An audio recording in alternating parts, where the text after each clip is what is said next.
Assalamualaikum warahmatullahi wabarakatuh. My name is Rosa Camelia. I will explain about legal form of organisasi. Nah, pembahasan pertama adalah legal form affect a business. Yang pertama, taxation requirements. Artinya, persyaratan perpajakan. Nah, di dalam persyaratan perpajakan ini mencakup beberapa hal. Yang pertama, dalam hal keadilan. Yang kedua, dalam hal yuridis atau perpajakan harus berdasarkan hukum. Yang ketiga, dalam hal ekonomis. Dan yang terakhir, dalam finansial.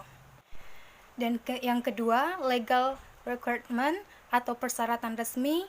Yang ketiga, audit and financial requirements. Artinya, persyaratan audit dan keuangan. Tujuan audit laporan keuangan ini adalah untuk memeriksa laporan pada sebuah perusahaan pada siklus audit dan tahapan persiapan.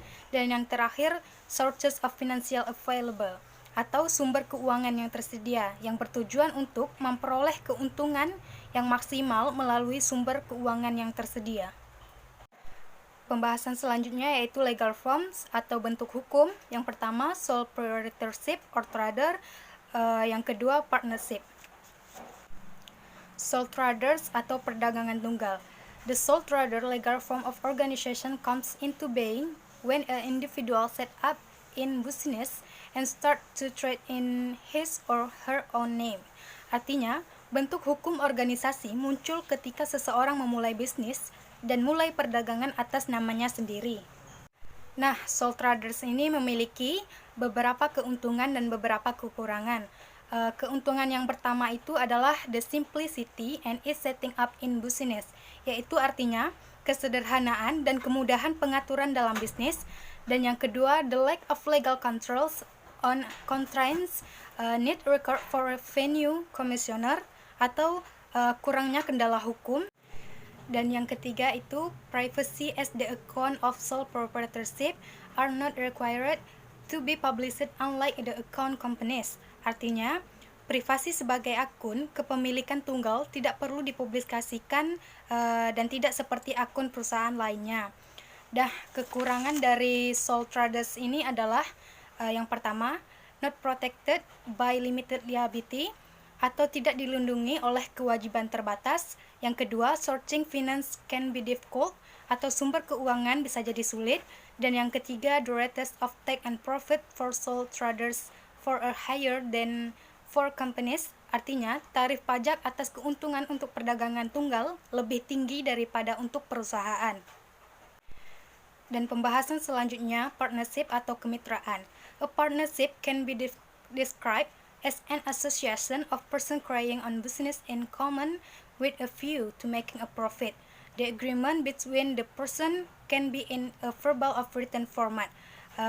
Yang artinya kemitraan dapat digambarkan sebagai asosiasi orang yang menjalankan bisnis bersama dengan maksud untuk menghasilkan keuntungan atas kesepakatan antara orang-orang dalam format lisan ataupun tertulis. Dan keuntungan kedua yaitu the general lack of legal controls and restriction compared to limited liability companies, yang artinya kurangnya kontrol dan pembatasan hukum secara umum dibandingkan dengan perseroan terbatas.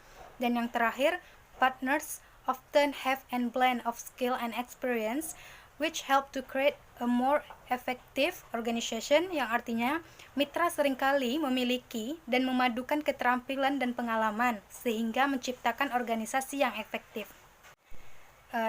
Kekurangan dari partnership itu sendiri yang pertama adalah not protected by limited liability atau tidak dilindungi oleh kewajiban terbatas.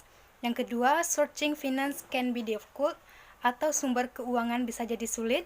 Yang ketiga, the rates of take on profit are higher than for companies, yang artinya tarif pajak atas laba lebih tinggi. Yang keempat, partnership can be quite unstable and break up over relatively minor issues. Artinya, kemitraan bisa sangat tidak stabil dan putus karena masalah kecil. Yang terakhir, the life of the partnership can be limited by agreement or by life of the partners. Artinya, kehidupan persekutuan dapat dibatasi oleh kesepakatan atau oleh kehidupan kemitraan. Itu tadi pembahasan saya tentang legal form of organization. Saya rasa cukup. I say thank you. Wassalamualaikum warahmatullahi wabarakatuh.